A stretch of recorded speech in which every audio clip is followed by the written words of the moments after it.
Okay, how you going, YouTube? I thought I would show my desktop anyway, so just show everybody that I've basically got my SLI pretty much set up now. I had to reinstall pretty much all my drivers and do a combination of things, so I got my SLI and everything else set up now, which is cool, which is the main part of it all. I've also overclocked my cards a little bit as well from their defaults. I've shoved it up a little bit, the memory clock and the base clock and the boost clock. I've put them both up a little bit, so on each card, number 1 and number 2, I've put the same speed on each card, so they're sort of going with each other basically. The only thing is, when you do that overclock, you have to actually record the settings that you're doing, or have a record of the settings somewhere, because otherwise basically because it loses the settings after you've done them. If you reboot, I'm talking about in that sense of things. Okay, so I've overclocked the card a bit. I've done a little bit of mucking around with the sort of this Guru software, which is not too bad. It seems to be working pretty well so far. I didn't have to up any voltages or anything like that when I did it. Just initially shoving everything up a little bit. I mean, I've got fairly good components in my computer, so I would not expect things to fall over instantaneously, if that's the case. Temperatures have been pretty good as well. What have I got for temperatures? Which I think I might... Oh no, it's not too bad. So it's about 43. That was actually a lot higher when I was doing recordings and doing other stuff before. And it was funny, things were just frustrating to do, especially with... especially when I was doing different things on the computer. My temperatures between the two cards, I mean, what am I on? One card's on 47, the other one's on 51. It's actually not too bad, considering. That's pretty good. And my temperatures aren't too bad when I'm actually in-game either, in the sense of my card's not running too hot. My CPU temperature is pretty good. I mean, my CPU temperature has actually been pretty good of late. It's on real low idle when I'm not doing much on the computer at all, or doing practically nothing. It's about 38, which is good, which has been really good with the temperatures. Temperatures for my CPU have been pretty stable, pretty cool that way. Overclocking and everything else, I don't think I've had to... I haven't had to put any more voltage into the actual card at the moment, so yeah, I haven't had to do that yet, so it's been pretty good. Everything's been pretty happy with the result that I'm getting.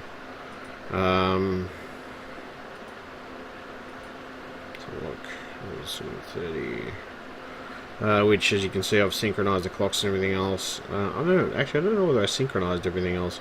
But anyway, I don't know. My point is, I've adjusted the clock anyway. You just click apply when you want to apply the different settings, what I could see. So I've just pretty much applied those settings to stuff, and just to see if everything's working nicely. I mean, everything seems to be coming down pretty nicely. I haven't had any major issues with temperatures. During gaming sessions, I'm normally pretty good with most things.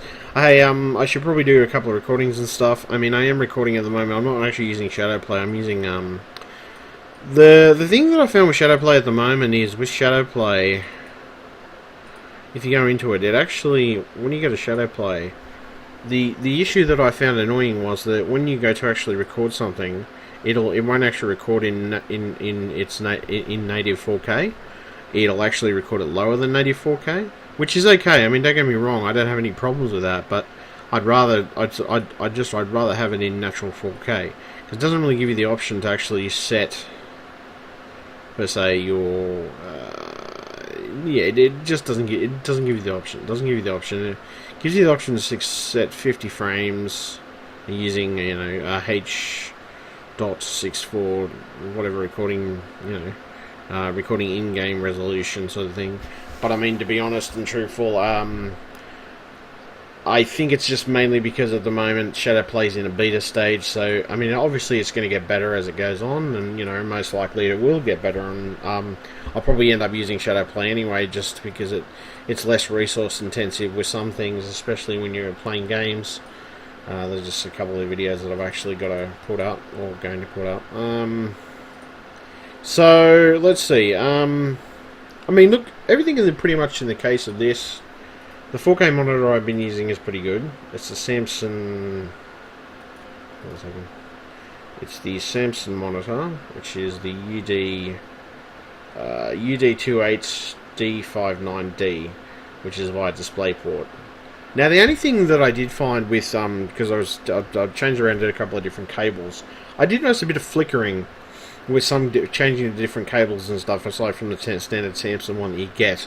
And I don't know whether it's related to DisplayPort 1.1 or 1.2, or, you know, maybe related to the cable that I'm using, or possibly getting related to the other cables that I was using.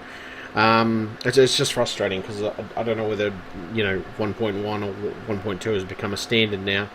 And anyway, it doesn't run too badly. As you can see, I've got an extra 1080p monitor hooked on to everything. It's a small monitor, which basically is just like having extra work and being able to spread out. 3D performance in the sense of SLI is pretty good. Clock speeds and everything else. I mean, in total, I've got a total of 4 gig each. So in total, system memory shared. So 2 of these, so 4 and 4. So I got 4 gig plus 4 gig, so that's about 8 gig. 8 gig in total for memory expanse and stuff. So 2 of these cards are working together. Pretty cool. What else we got? Auto select. I can also auto select stuff for PhysX as well, if I choose to. I can select one of my cards to do just PhysX and just PhysX calculations, and that's it.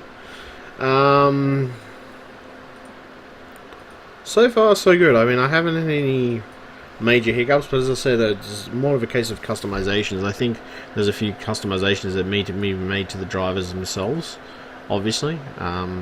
That will come as the drivers mature more for this card, obviously. So, I mean, they are maturing slowly, but I mean, at the same time, the SLI support at the moment is not as great as it could possibly be. Yeah, it could be a little better, to be honest. And it's gonna... Are they gonna freeze?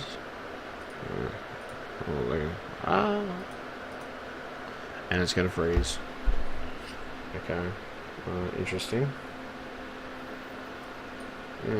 Curious. Close all windows. And it's gonna freeze.